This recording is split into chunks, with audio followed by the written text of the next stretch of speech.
Hello, you're welcome. We have come once again to look at modeling and casting. But this course or this lesson is meant for Primary 1, Term 1 and Unit 5. Our main topic, like I said earlier, is modeling and casting. Our subtopic is exploration of tools and materials.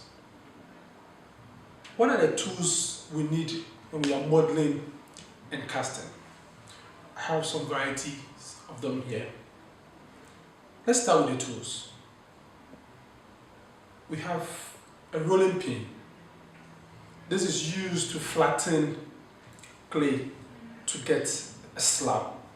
We'll get to understand what a slab is when we start to do our demonstration. So this is what we call the rolling pin.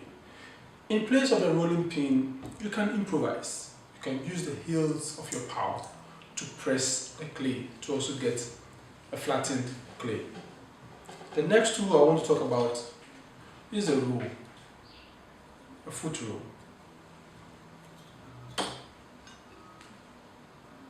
We have a spoon.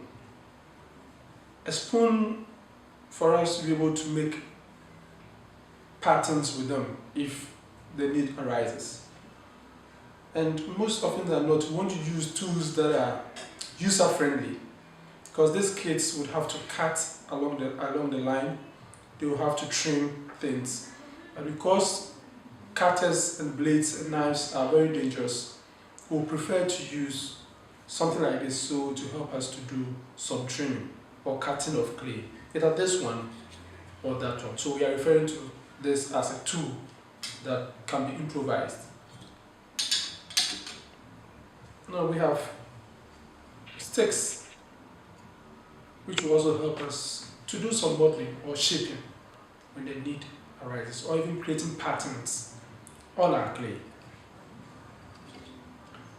We have containers like this one, which you can use to create shapes.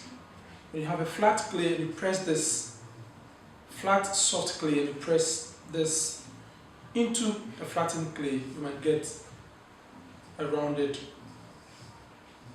kind of clay, a round shaped clay. And we can use this as our mold. We can use this one. These are also improvised containers, which we can use for our work. We can get other containers, but for the sake of convenience, these ones are very available almost everywhere. So you can cut this and use for your casting as well. A bowl like this sort. Actually, this is an earthenware bowl. It's not fired, it's green. So you can put a soft clay in there, press it, you can take it out as a mold. This is a found object, which I think is interesting. It can be used to press and take shapes out of the clay. So these are our tools for this lesson. But our main material for this study is clay. Of course, this is soft clay. We have three main states or stages of clay. We have when it's soft like this one, malleable, or you can model with it, or when it's leather hard. Leather hard in the sense that it is neither hard nor soft, so it is in between hard and soft. And we have very hard one, but not fired, which we'll call the bone dry. Something like this one is a bone dry clay.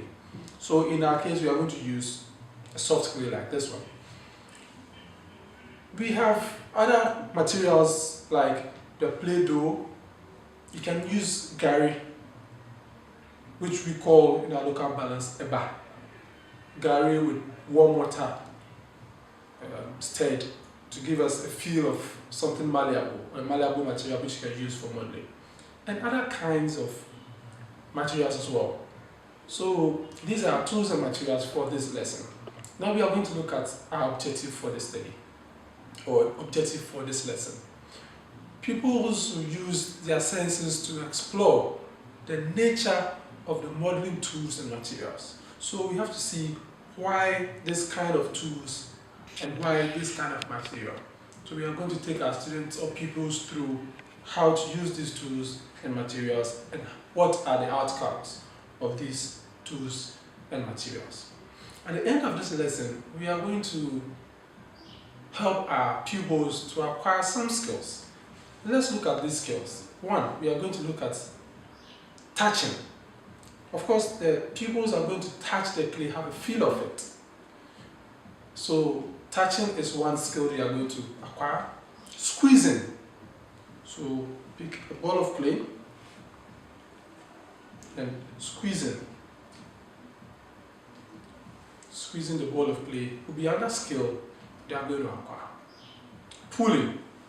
So when we are pulling the clay to create a form, also is another skill this case will acquire. Rolling.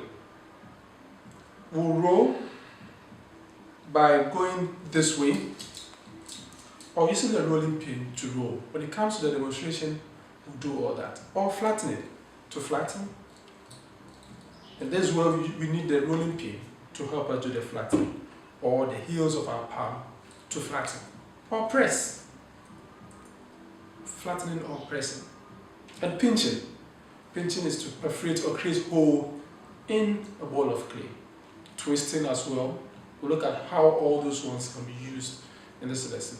Cutting, and that's how can we need a rule as an improvised tool in place of the knife or the spoon as well. Now, what skills are acquired would help us get some very good values which these kids are going to live with as they grow along in education. The value they will acquire is independence. You also get a chance to learn how to be self-confident and content with what they have. So these are the skills and the values we'll need. Luckily for us, modeling is something kids do, both boys and girls. They model, when it rains, they go around picking clay and they try to do a lot of things with them, like radio, aeroplanes, chairs, tables, and a whole lot of items. To demonstrate, we'll have to use our senses in exploring the modeling tools and materials for touching, observing, and lifting. We have to guide our pupils to also talk about the experiences they get when they use or explore the tools and materials. We have to be able to also identify what these tools and materials are as they go along in their lesson, and to also demonstrate how to cast and mold items. At the end of the lesson, these pupils will have to get the chance to also exhibit or show the works they've done so they can appreciate it and want to do more, and that brings about creativity. And that's the essence of the whole exercise about creative arts. It's about imbibing in our kids how to be creative. I know this is going to be a very interesting section of this creative art lesson, but for us to have a first hand how these tools and materials can be used, we need to demonstrate this, and we are ready to demonstrate. So let's go.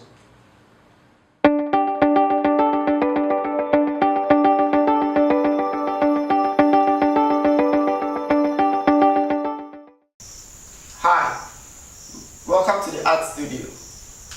Today in this video, I will be demonstrating to you how to explore with the modeling tools and materials. And I assure you today's lesson is going to be very fun, interesting, and yet very educative as well. Today I'm going to start with the twisting. So we just get a piece of clay, a sizable piece of clay as well, and then this this is a sizable piece of clay that I have in my palms. So I'm just going to roll it gently, because the more you stay at one particular place, that place becomes more thinner than the other. So the rolling has to be very, very even. Very even. And the more you roll, the more the clay becomes longer and longer and longer. So in this case, like I said, you are going to twist. So this is the twisting process that I'm talking about.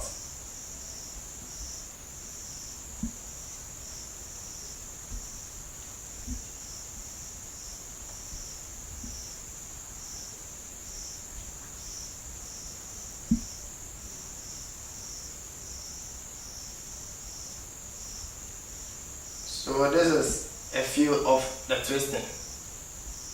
This is a few of the twisting. Okay. Now we are going to pinch. So I just pick another sizable clay and make it in a ball.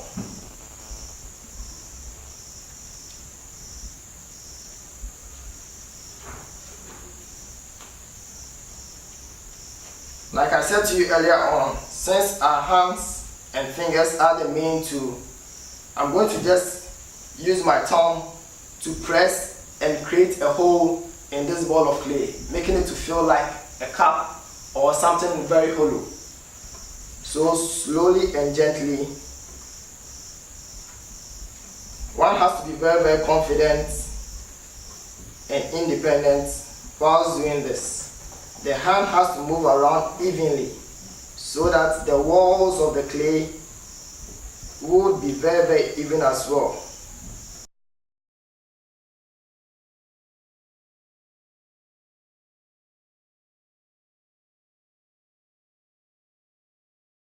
So this is the end product of the pinching, making you feel as if you can even pour something watery or something solid, and this portion of it can hold whatever you are going to put in there.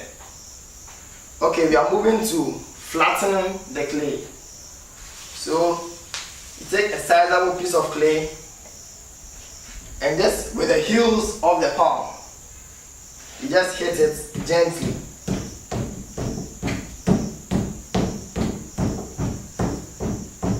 Very gently. Probably you take it, turn it upside down and hit it gently again.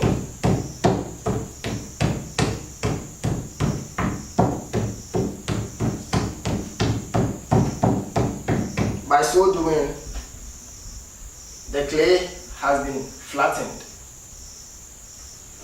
And you can use this cup to just take the shape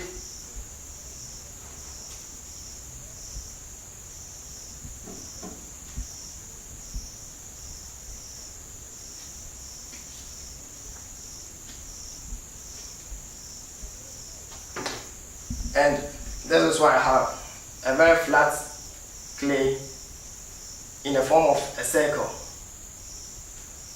In the form of a circle.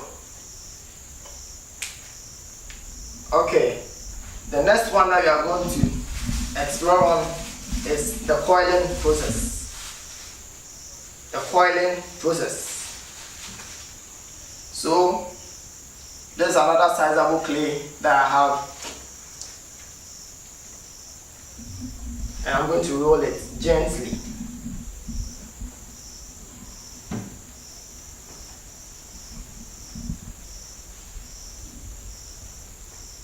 If it looks or it feels bigger in your palm, just take some piece off so that they become very, very easy to handle. So I take my flattened clay as my base. Then with the help of these sticks, I just give it some scrapes on top.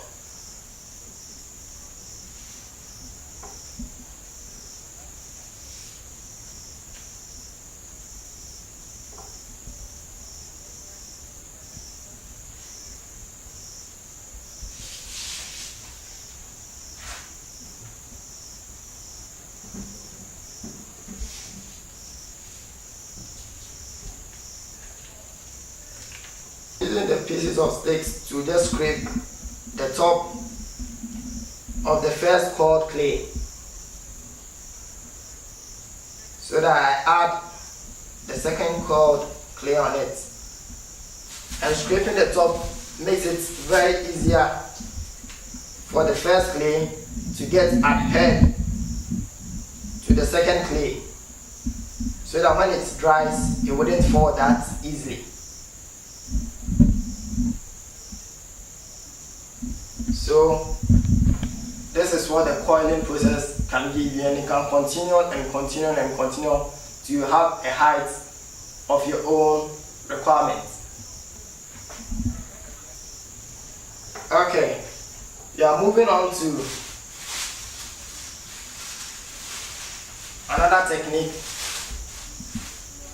that is joining, cutting and joining. Also, we have a sizable piece of clay, and then this clay has been splitted into two. So for us to join, it's very simple. Just have the clay together and join them.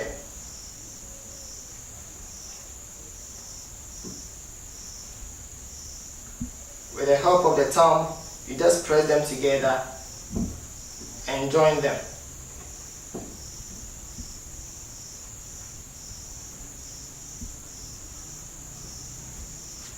And when you do it very, very well, nobody will even get to know that the clay was splitted into two. So it's very, very simple to join clay as well. Last but not the least is shaping. Probably I'm going to take another sizable clay and shape it into something very, very interesting as well.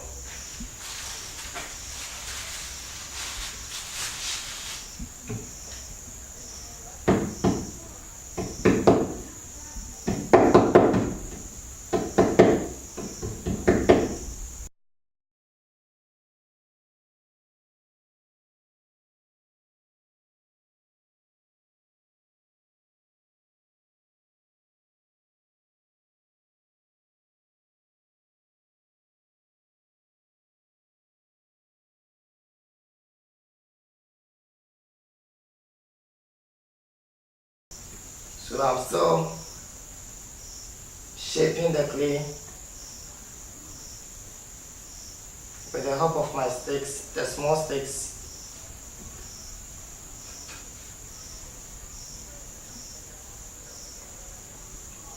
And this is what I came up with, which looks like a camera. So this is the shutter and this is the lens, probably. So I think you enjoyed the lesson. Thank you so much for joining me. See you in the next video.